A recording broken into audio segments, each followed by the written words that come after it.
away and get this final win. Kurt, here we are, Super Bowl 59 on Fox 5, by the way. Of course. What time do you have to be on set on Super Bowl Sunday? Ooh, that's a good question.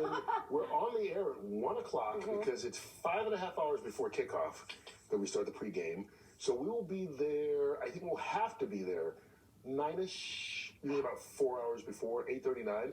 And then Jimmy Johnson and I, Terry Bradshaw a lot of times too, we like to go ahead of everyone else. So I'll probably get there 7:30 in the morning.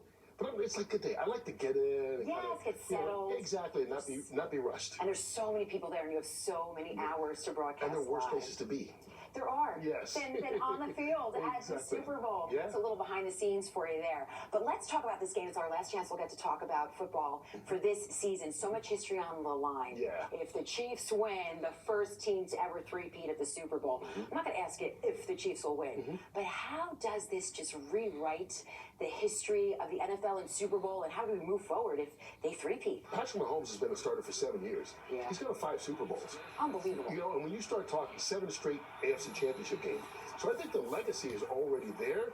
It's a matter of whether they're just one of the great teams you talk about, or do you get in that category where you start talking about them being the greatest? The greatest. Patrick Mahomes, 17-4 in NFL playoff games.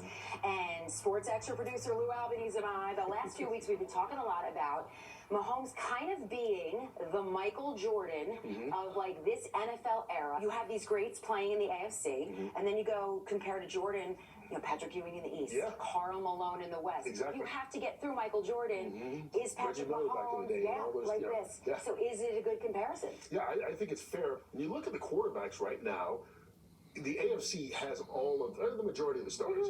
You know, you've got Allen, you've got Lamar. Those guys have to go through Mahomes in order to get there, and it may be the opposite. Not only is he like Jordan, you may have a guy like Josh Allen who winds up like Patrick Ewing, who could be an all-time great, and just on a team, and he couldn't, like Ewing couldn't get through Jordan. Couldn't even get to the final, He can't get through Mahomes. Jalen Hurts. This is his second Super Bowl in 3 years. Why is he still criticized? You know, I think because people still want that classic thrower. They want somebody who puts up 300 yards every week, and if not, then they want him to be Lamar and get 5 touchdowns every week. Every touchdown. And he doesn't do either one. He can do one, and he can do the other, but he's never one of those guys that week in and week out is going to wow you one way or another. He just kind of does what it takes to win, and I think people just have a hard time grasping that. But he's got a pretty good guy in his backfield. Yeah. Hurt, and when I was watching the Where was he before this year? Down the street. I mean, you cannot be happier, and Giants fans cannot be happier for Saquon Barkley. I think everyone agrees. But just in general, when you're looking, and we're storytellers, and so we tell the story, the history of this league. This is such a fairy tale. I mean, if Saquon Barkley and the Eagles win this game, have you ever heard of anything like that where he, is going to the contract drama and then he goes to the rival and then has a career year and an historic year? Yeah. I mean, can it get any And it's for a team that he grew up about an hour outside Philadelphia. I know, Lehigh Valley. Right, so you put all of that together, and it's like the movie's waiting to be made. You know, you're waiting to see if this is the final scene where he wins the Super Bowl. And I think unless something wild happens, A.J. Brown gets 200 yards receiving. If Philadelphia wins, it's going to be hard for him not to be the MVP. Because I think he's such a lovable guy, such a sentimental story, that people that vote for MVP of the game are going to wind up voting for him if he has a pretty good game. Yeah, even if he doesn't have 100 yards. Exactly. If he has one touchdown or like 150 yards and no touchdowns. Yeah. So what does the Eagles defense, though, have to do? I mean, you can't contain Mahomes, so do you force them into mistakes? What does that defense have to do to have a chance to win? Look, I think the Eagles, statistically, they're the best defense in football, and I think, just look at them. And not only are they overall a good defense, they're good at every level. Their front four, Jalen Carter is probably the best defensive tackle in the league, certainly the best one that people are just getting to know in his second year. But I think you look at that front four, the pressure that they can put on Mahomes, I would be surprised if they don't send him a message early on. I think the secondary is good enough to cover the receivers that are there. I think Philadelphia is the better of the two teams. The thing is, Kansas City just finds a way to win. I don't want to hear the referees and all that kind of stuff.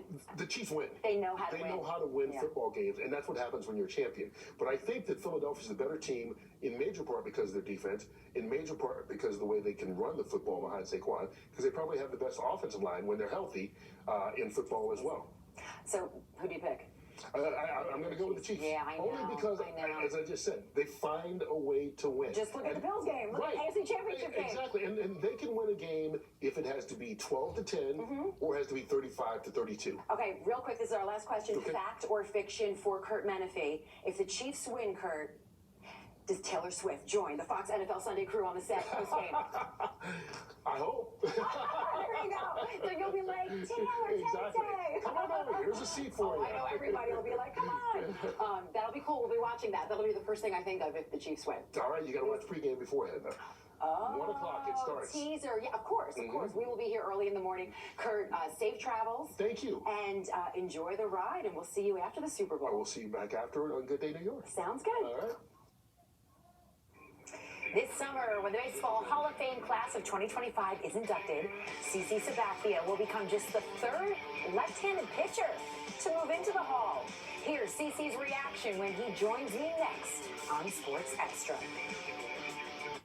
The news on Fox 5 brought to you by Infinity. Experience the Infinity lineup at your local retailer today.